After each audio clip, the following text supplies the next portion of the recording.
Olá, queridos. Deus abençoe sua vida, Deus abençoe sua família, seu ministério. Este amigo que vos fala, o pastor Sérgio Santos. Estamos aqui de volta com você, no nosso canal A Luz das Escrituras. E eu quero, nesse momento, convidar você já, se de repente não é amigo do canal, a estar conosco, se inscrevendo. Ativa lá o sininho de notificações para que você possa receber sempre um novo vídeo no seu aparelho e ser edificado. Também deixa lá o teu comentário se edificou você, se abençoou você, para que o YouTube possa conduzir essa mesma mensagem a outras pessoas que também serão alcançadas pelo poder da palavra de Deus. Quero orar com você.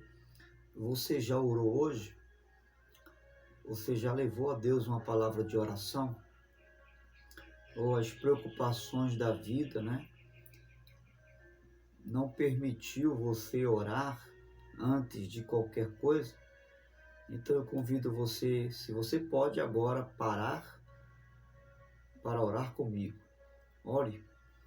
Bendito Deus, eterno Pai, quero te louvar por esse momento de oração, por essa pessoa que ora agora conosco, este irmão, esta irmã, esse jovem, essa jovem, esse senhor, esta senhora, independente do seu credo religioso.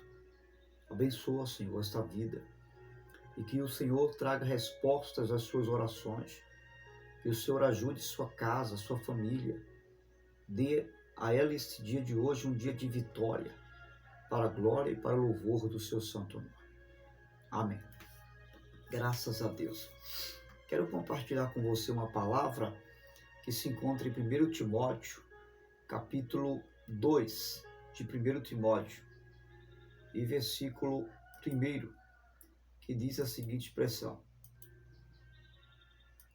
Capítulo 2, versículo 1, que diz o seguinte: antes de tudo, recomendo que se façam súplicas, orações, intercessões e ações de graças por todos os homens.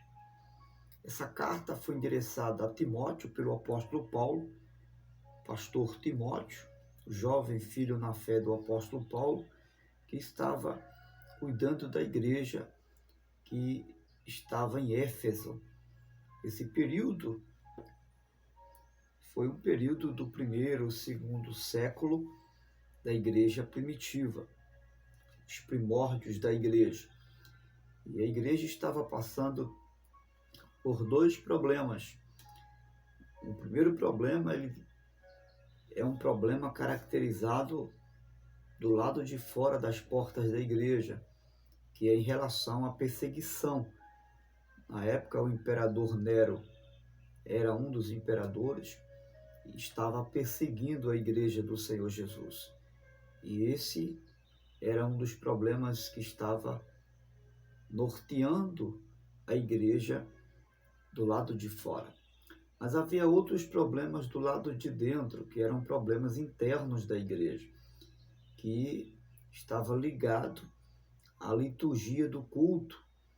Alguns estavam atropelando o princípio de um culto, realizando qualquer outra coisa antes da oração, que é um dos pilares de um culto oferecido a Deus.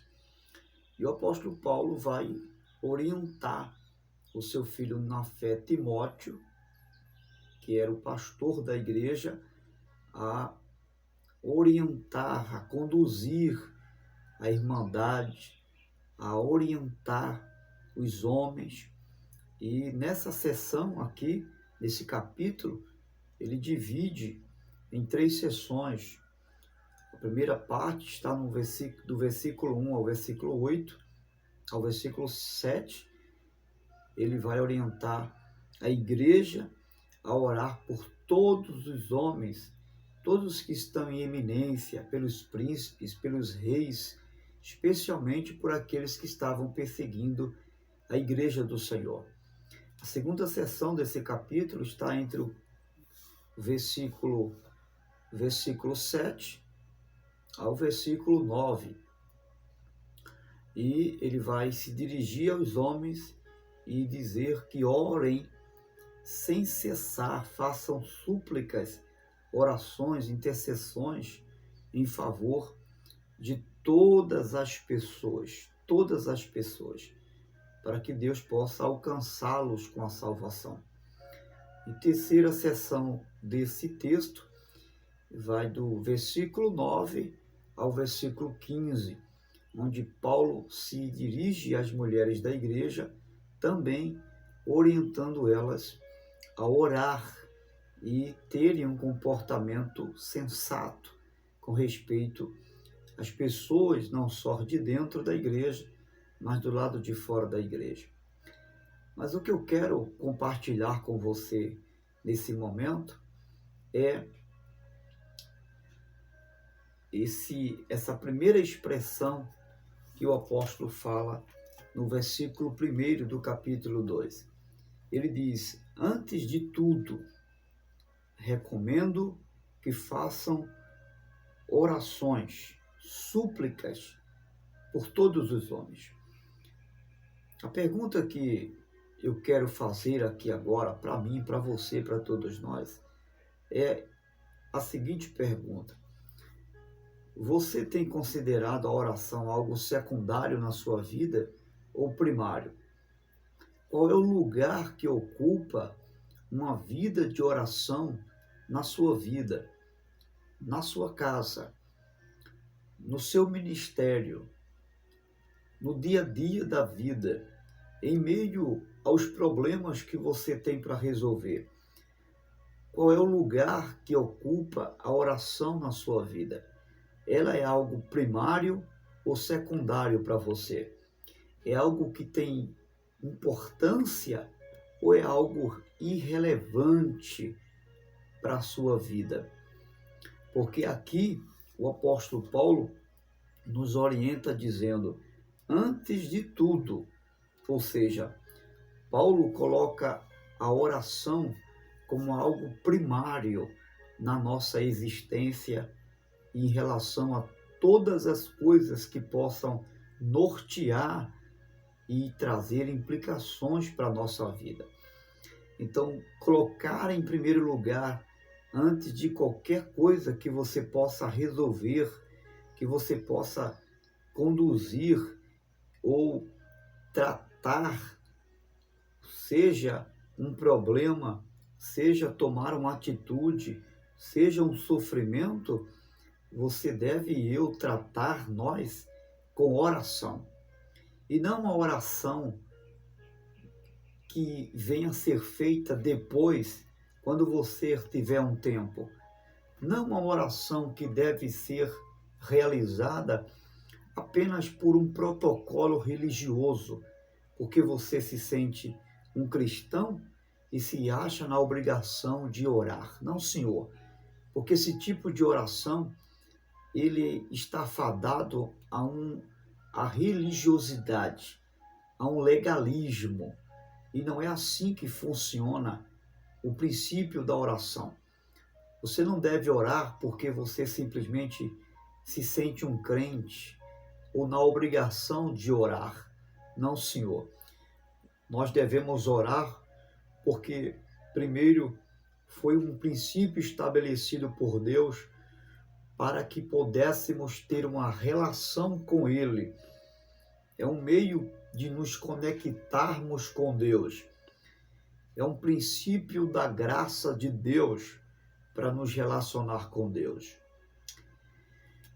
Depois, eu e você precisamos entender que oração é algo feito como no contexto da sua ordem, em primeiro lugar, antes de qualquer coisa que você pretenda realizar, seja um projeto, seja algo que você queira realizar no dia a dia da vida, primeiro texto sagrado está dizendo, antes de tudo, leve a Deus uma palavra de oração. Pastor Tiago, um dos apóstolos da igreja, no capítulo 5 e versículo 13, ele vai se dirigir à igreja dizendo a seguinte expressão: está alguém sofrendo? Faça oração. Vou repetir. Segundo Tiago, capítulo 5, versículo 13. Está alguém sofrendo? Faça oração. Esse é o princípio para você e eu tratarmos problemas existenciais da nossa vida. É isso que Paulo recomenda para o pastor Timóteo, tratar os problemas de fora e tratar os problemas de dentro da igreja com oração. Eu não sei quais são os problemas de fora existentes na sua vida, em relação à sua vida secular que você está enfrentando, seja um problema financeiro, seja um problema com o vizinho, seja um problema na justiça, uma causa para ser resolvida, seja qual for a ordem do problema. Trate com oração. Leve a Deus em oração essa situação. O outro nível que vai principiar os problemas de dentro em relação à oração que você deve tratar são os problemas internos, que quem sabe está norteando o seu sentimento, os problemas de ordem emocional, psicológico, sentimental, que está deixando você sem direção. E quem sabe você está tomando uma outra direção para resolver esse problema. Quem sabe você está tentando resolver esse problema falando para mais alguém, compartilhando o problema com mais alguém. Quem sabe você está tentando resolver esse problema com reclamações, acusando A, acusando B. Fulano é culpado, o problema é fulano. Quem sabe você está tentando resolver o problema não só do lado de fora, mas os problemas interiores do seu ser, que está muito ligado às suas emoções, muito ligado ao seu psique, e está levando você a viver uma vida de depressão, de ansiedade. Você já não consegue tomar a decisão certa, você já não tem cabeça para resolver nada. A ansiedade tomou conta de você a ponto de você não saber mais o que fazer. Eu quero orientar você à luz da palavra de Deus, a saber fazer o que fazer quando não há mais nada o que fazer. Ore, mas ore antes de tudo. Faça oração a Deus. Quero lhe apresentar alguns pontos que muitas pessoas têm se trazido como justificativas para não orar. E muitas pessoas têm deixado de orar por causa desses pormenores que eu vou lhe apresentar agora. Uma das razões que muitas pessoas deixam de orar tem sido o fato delas se considerarem pessoas imperfeitas no seu ser, pessoas parciais. E isso é um fato. Você não é uma pessoa perfeita, mas o fato de você não ser uma pessoa perfeita não significa dizer que você deve entrar em crise diante de Deus, que é um ser absoluto, que é um ser perfeito. Porque Deus, Ele não ouve apenas pessoas perfeitas. Ele não ouve você ou não atende sua oração simplesmente porque você é um crente. De repente, você que está me ouvindo é uma pessoa não crente, mas é uma pessoa que tem fé. É alguém que acredita que Deus responde suas orações. Então, isso não significa que você não possa se dirigir a Deus porque você se considera alguém não perfeito. A Bíblia diz, e existe vários textos na Bíblia de pessoas pagãs, de pessoas que não faziam parte do povo de Deus, mas que em dado momento clamou a Deus, invocou a Deus, e Deus ouviu a sua oração. Então, não existe respaldo para você não orar. Não, nesse contexto de achar que você não é perfeita e se deparar diante de um Deus perfeito que não vai responder a você porque de repente você não está conseguindo cumprir os seus mandamentos ou porque de repente você se considera alguém que não merece ou que não tem o direito de ser ouvido por Deus. Até porque Deus não responde por mérito e nem por direito a oração de ninguém. A Bíblia diz que Deus habita no alto e no sublime lugar.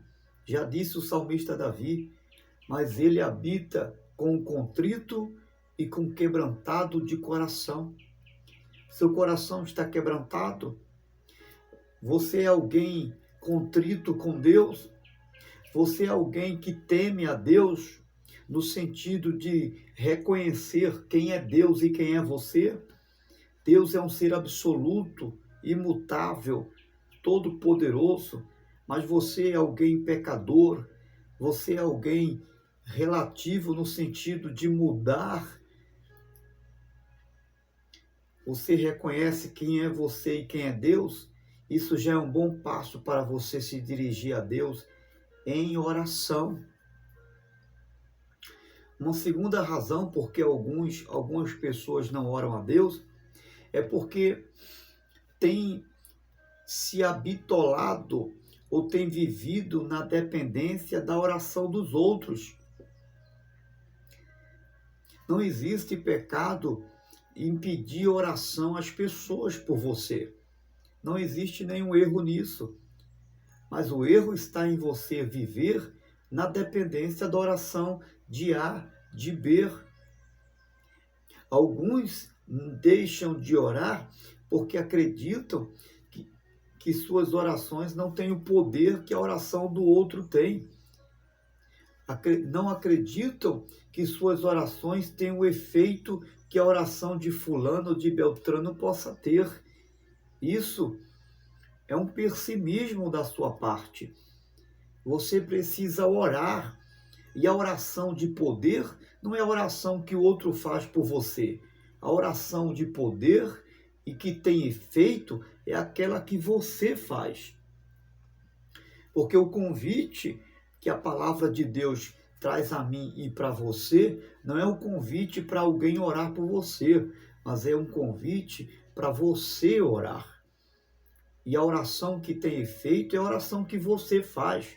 E você tem que acreditar que a oração que você faz, não a oração do outro, é que tem efeito. Não significa que Deus não possa ouvir a oração de alguém que faça por você. Mas você precisa aprender a viver não na dependência da oração do outro, mas você mesmo se dirigir a Deus em oração. Por causa disso, muitas pessoas já não oram mais, porque aprenderam a viver na dependência da oração dos outros. A partir de hoje, quebra esse protocolo. Tire de você essa dependência de oração dos outros e ore a Deus. Você precisa ter uma experiência não dos outros, não uma experiência coletiva de resposta de oração dos outros, mas uma experiência pessoal de resposta de oração que você fez. Você tem que viver uma experiência pessoal com Deus e não a experiência dos outros. Para isso, você precisa aprender a orar e não depender da oração dos outros. Em terceiro lugar, muitas pessoas não oram porque aprenderam a orar e terem respostas de suas orações. Pelo fato de muitas vezes Deus não responder suas orações, elas desanimaram e ficaram frustradas em não mais orar, porque suas orações em dado momento da vida deixaram de ser respondidas por Deus. E por causa disso, muitas pessoas se desenganaram, se esfriaram na fé e deixaram de orar a Deus. O fato de você não ter respostas de suas orações não deve ser o motivo de você não mais orar a Deus. Não, Senhor, porque possa ser que Deus não respondeu suas orações ainda, porque está querendo que você persevere nas orações. Deus está desejando que você desenvolva um processo de vida de oração com Ele. Por isso, por esta causa ou por uma outra, é que Ele ainda não respondeu. Por quê? Porque melhor do que Deus trazer uma resposta de oração para você, isso não significa que Ele não queira, porque Ele é um Deus que deseja responder orações, mas muito melhor e maior do que isso, é você ter uma experiência de oração com Deus. É de você desenvolver uma intimidade de relação de pai para filho, de filho para pai. E essa relação de oração é algo imprescindível para você crescer, para você amadurecer, para você desenvolver uma comunhão intensa, não de troca de favores, mas uma relação de intimidade, de comunhão com Deus. E esse, quem sabe, tem sido o propósito de Deus ainda não ter respondido suas orações. Uma outra razão por que muitas pessoas não oram é porque muitas pessoas, elas desaprenderam a orar.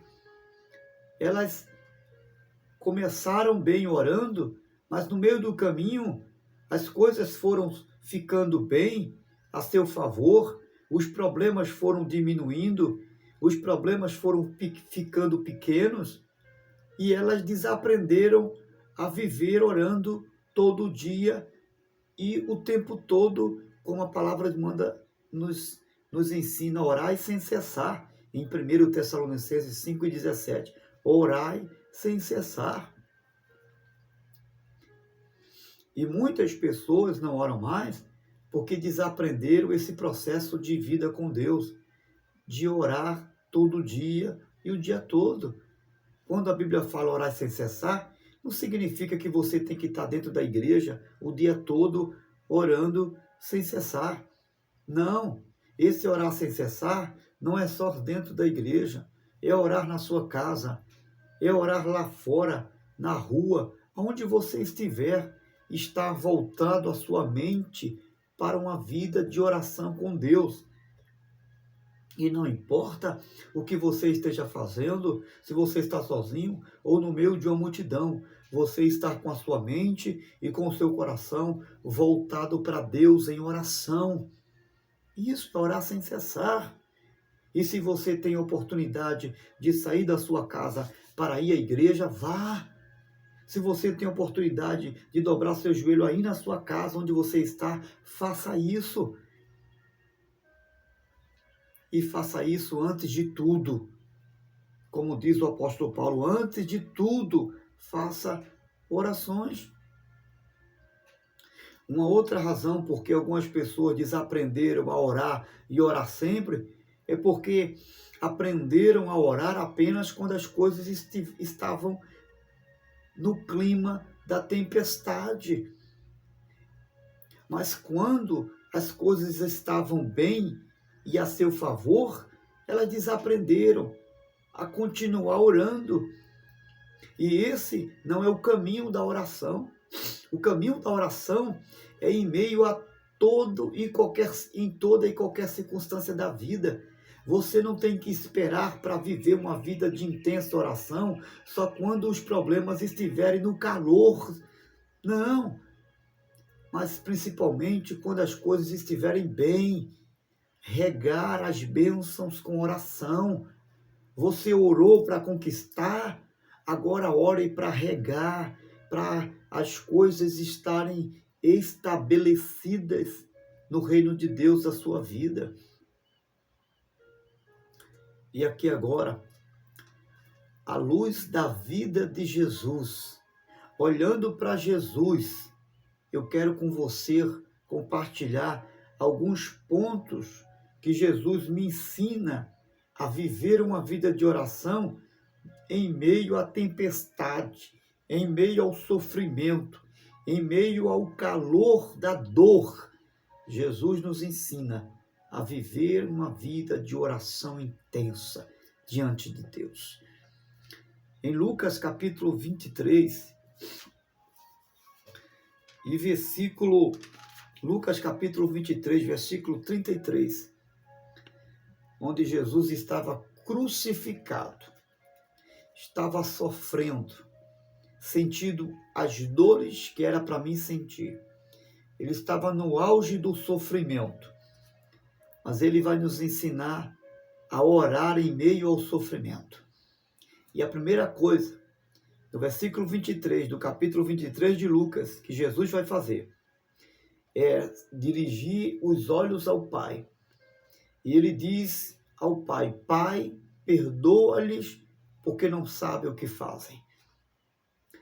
Ele vai nos ensinar a orar em meio ao sofrimento, vivendo esse contexto de realidade. Essa oração que Jesus faz, ela não tem um princípio de conexão apenas em direção ao Pai na vertical, mas ela tem um princípio de relacionamento na horizontal, em relação às pessoas que convivem comigo e as pessoas que convivem ao meu lado me odiando, querendo o meu mal. É nesse nível de oração, de relação com Deus e com as pessoas, que Jesus se dirige ao Pai. Ou seja, não basta apenas ter uma conexão de oração com Deus.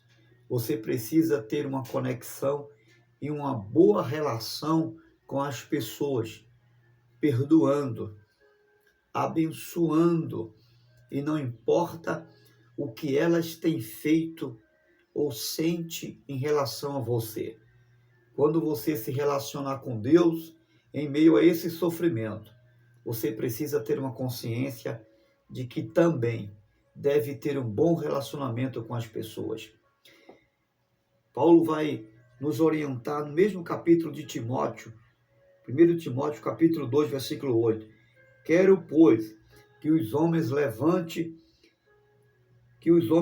em todo lugar, levantando mãos santas, sem ira e sem discussões.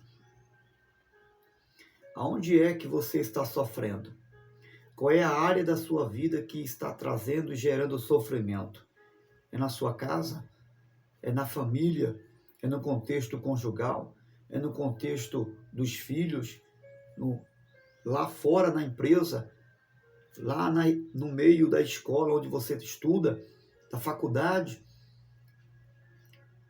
Paulo está dizendo: levante mãos santas, orando por todos os homens, por todas as pessoas, em todo lugar, sem mácula, sem ira. Então, esta relação com as pessoas, no contexto da minha relação com Deus, é imprescindível para que Deus ele possa responder e me dar vitória em meio a esse sofrimento. Esse é o primeiro passo que Jesus nos ensina no contexto da oração a Deus. É orar perdoando, é orar sem ódio, é orar abençoando, seja lá quem for, em todo lugar.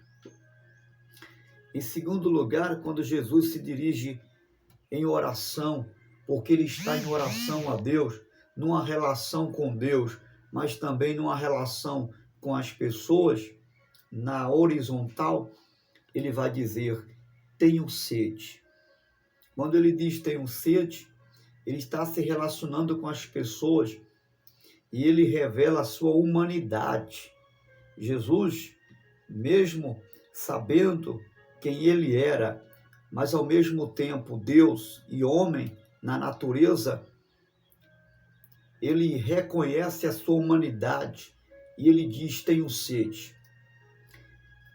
Nesse processo de oração com Deus, em meio ao sofrimento, porque Jesus está em meio ao sofrimento, ele está nos ensinando a reconhecer a nossa humanidade, não só diante de Deus, mas diante das pessoas também.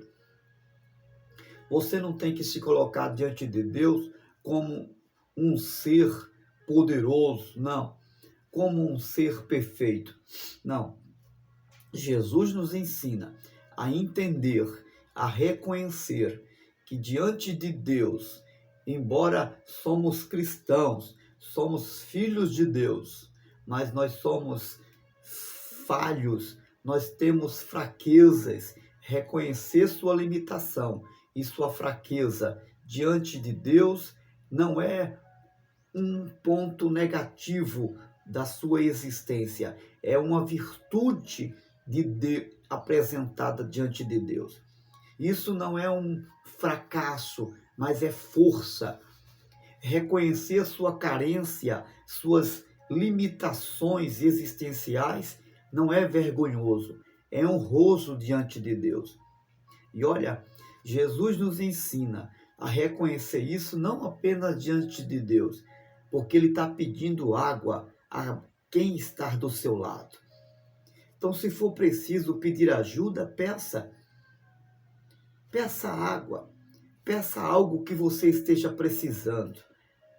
Agora, entender que o que deve ser suprido no sentido de matar a sede não pode ser qualquer outra coisa, tem que ser água, porque vinagre não mata a sede de ninguém. Jesus recusou aquele vinagre que deram a ele, porque o que estava querendo, na verdade, era sede. Então não queira resolver o problema do sofrimento que você está enfrentando com qualquer outro caminho, como um subterfúgio ou como um paliativo que não seja por meio da oração. A oração é o único canal que você pode fazer uma canalização para canalizar o problema, o sofrimento e ser respondido por Deus. Em terceira instância, a Bíblia diz que Jesus, ele diz: meu Pai, Deus meu, por que me desamparaste? Em meio ao sofrimento, em meio a toda a circunstância negativa e de reprovação em relação a Jesus, ele não deixa de reconhecer que Deus é o seu Deus e que ele é o seu Pai. E quantas pessoas deixam de reconhecer que Deus é Deus e que ele é Pai em meio ao sofrimento? Então Jesus nos ensina que não importa o que você esteja passando, Deus continua sendo o seu Deus e ele continua sendo o seu Pai. E não importa os desertos da vida que Deus esteja permitindo que você entre para ser provado, para ser testado na sua fé, ele continua dizendo para você, como disse para Jesus: este é o meu filho amado. Lembra quando Jesus estava diante do Pai, sendo batizado por João Batista, e no final há uma voz do céu que se dirige a Jesus e disse: este é o meu filho amado. A ele ouvi, e logo em seguida o Pai, que disse que Jesus era o seu filho amado, o conduziu para o deserto para ser tentado. Mas Deus, ele não deixou de ser o seu Pai e não deixou de ser o seu Deus, porque conduziu o seu filho para o deserto. Ele continua sendo o seu Deus e o seu Pai, mesmo em meio a esse deserto e sofrimento. Em quarta instância, Jesus, quando diz: Deus meu, meu Pai, por que me desamparaste? Jesus está nos ensinando que nessa relação que nós temos com Deus em oração e em meio a todo o sofrimento da vida, Ele nos ensina a rasgar o nosso coração e transferir para Deus, que é o nosso Deus e o nosso Pai, todo o sentimento que você está sentindo. Jesus não disse: por que me desamparaste, como um desabafo, não, como uma forma de reclamar a ausência do Pai. Não, Senhor. Ele disse: por que me desamparaste, no contexto da intimidade. Ele sabia que diante do seu Pai, do seu Deus, ele poderia rasgar o seu coração e dizer para ele tudo o que estava sentindo, porque não havia interrupto entre ele e o seu Pai. Não havia nada que ele não poderia abrir o coração e dizer ao Pai o que estava sentindo.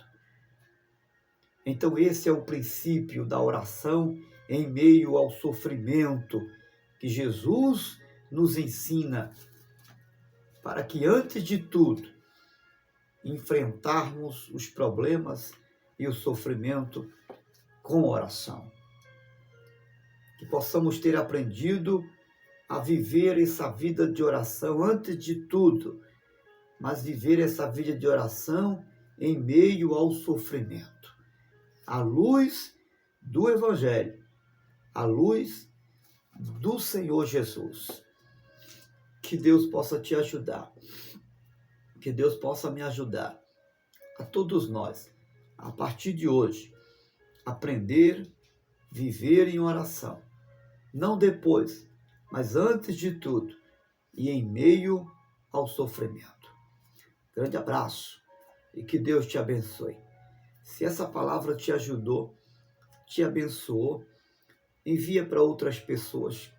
Eu tenho certeza que Deus vai usar você para ser canal de bênção, para outras pessoas também serem abençoadas, em nome do Senhor Jesus.